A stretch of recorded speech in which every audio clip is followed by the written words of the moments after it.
Hello students, welcome again. Students, in one of my previous videos, I have discussed Aristotle's concept of tragedy. See, Aristotle has written Poetics. Okay, this Poetics was published in 335 BC. That means 4th century BC. Okay, and there Aristotle has discussed his concept of tragedy, and there we find Aristotle's concept of tragic hero. In short, what makes an ideal tragic hero in tragedy?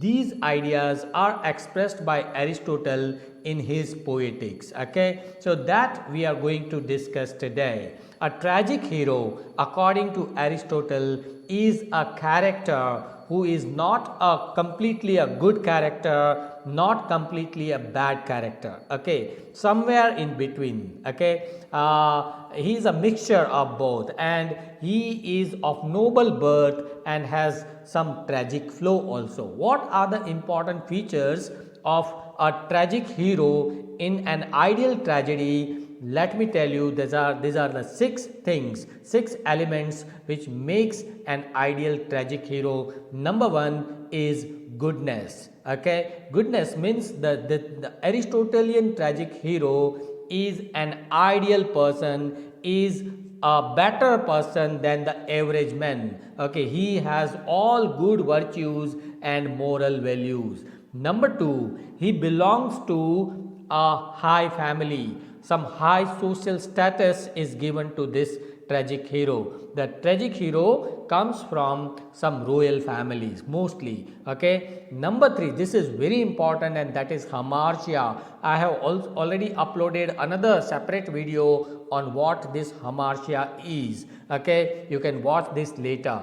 But what this hamartia means, some fatal flow or tragic flow. The character who is a good character, the character who comes from some royal family, high status, okay, who is a good character, but he has some demerit in his own personality. He has some fault in his personality which brings about his downfall in his life. Okay, this tragic flow can be like over ambitiousness. Okay, he may be full of pride. So pride, greed, ambition, these might be some of the important tragic flows in the ideal tragic character.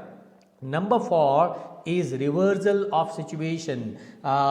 The word which is used by Aristotle is peripesia. Peripesia is a Greek word. If you translate it into English, it is reversal, change of situation, change of fortune. Okay, the tragic hero experiences the reversal of fortune. He passes from prosperity to adversity. He passes from happiness to suffering. So this change must be presented in the life of an ideal tragic hero. Number 5, at the end of the play, at the end of the tragedy, there must be presented anagnorisis according to Aristotle. Anagnorisis is a Greek word. It means realization of the error which has been committed by the hero, and because of which he finds his own decline or downfall in his life.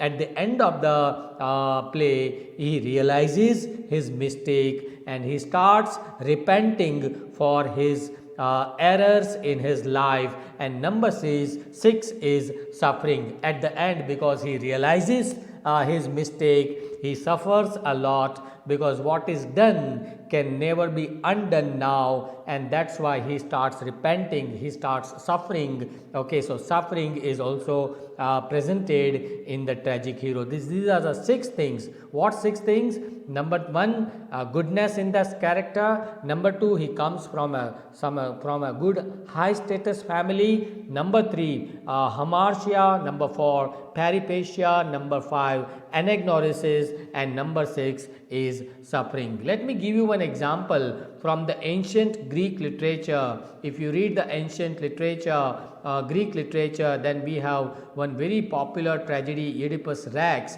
In that tragedy, we have the character Oedipus, who is considered as an ideal Aristotelian tragic hero. Why? Because he is a noble man. He is from a royal family. Okay, but he has the tragic flow. He has the hamartia of pride and desire for truth, which brings about his downfall. And at the end, he discovers realization of truth, anagnosis. He realizes that he has killed his own father. Okay, so this revelation or realization leads to suffering at the end. So all in all, this is what I wanted to tell you about an ideal tragic hero according to Aristotle. So I think, I hope and I'm sure this video is going to be helpful to you. Thank you for watching. Thank you very much.